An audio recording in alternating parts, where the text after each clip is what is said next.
Welcome to Boring History That Isn't Boring, where we dust off the old books and bring the stories inside back to life. If you're not subscribed yet, now's the time to hit that button, because today we're doing more than just telling a story.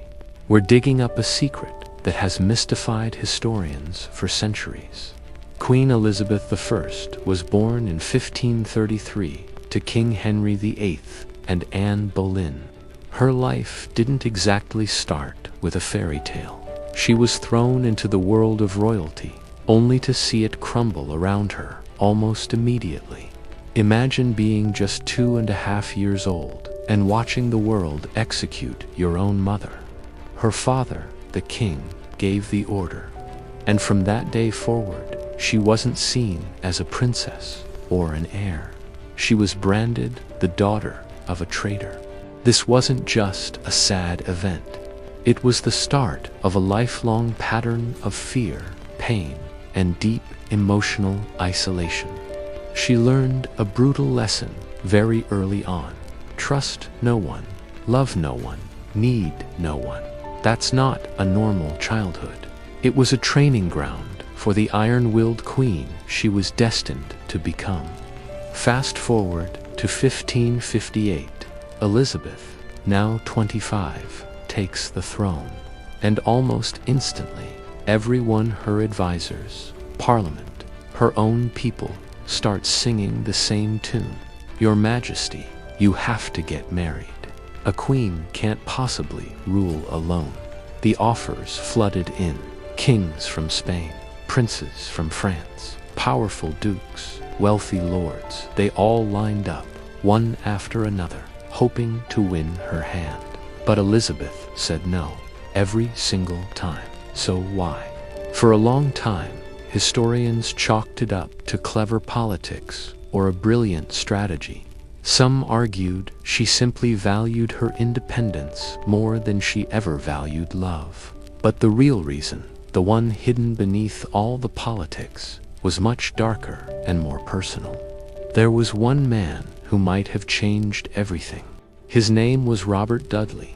He was her childhood friend, her most trusted advisor, and quite possibly the love of her life.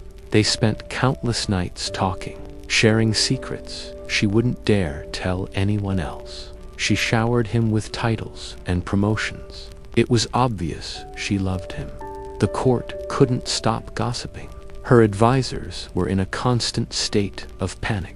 Foreign kings grew jealous, and the entire nation of England held its breath. And yet, she still wouldn't marry him. Why? The problem wasn't love. It was her own body. For centuries, this part of the story was completely overlooked. But recently, a trail of buried evidence has started to surface. Secret royal medical records, hidden personal letters, and private notes from her physicians. Together, they paint a startling picture. It seems Queen Elizabeth may have suffered from a reproductive illness or an internal medical condition that made intimacy extremely painful, pregnancy life-threatening, and childbirth almost impossible.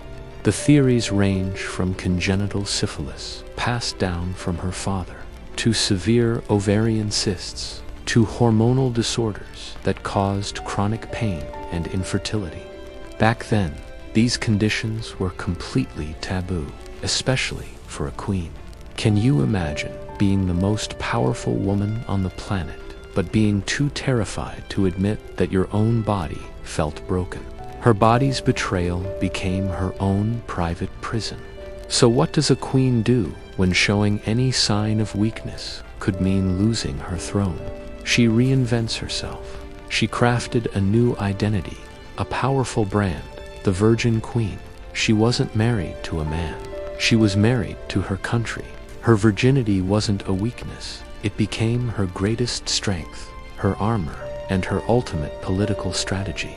She used this persona to keep foreign powers on their toes, to avoid handing over control to a husband, and to maintain absolute command. By not marrying, she single-handedly kept the entire empire in a delicate balance. But that incredible power came at a devastating personal cost. She sacrificed love, the chance for a family, and her own physical well-being.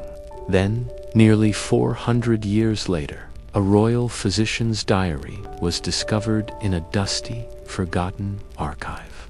The entries were chillingly clear.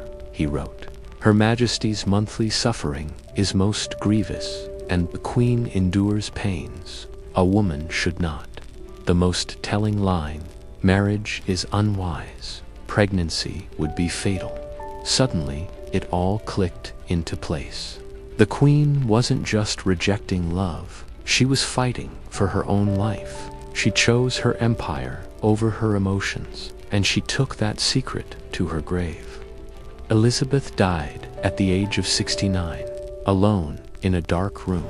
She had no children to carry on her name, and no husband to hold her hand.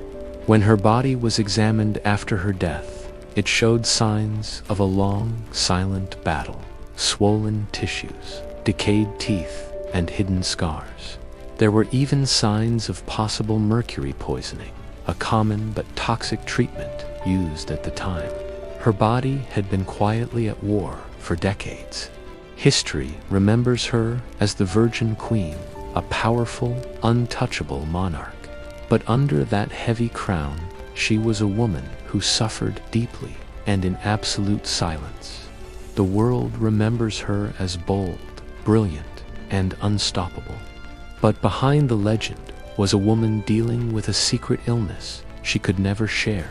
And despite it all, she ruled one of the greatest empires in history. If this story taught you something new about the incredible life of Queen Elizabeth, do me a favor and hit that like button.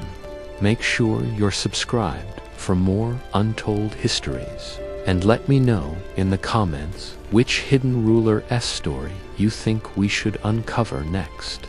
Thanks for watching.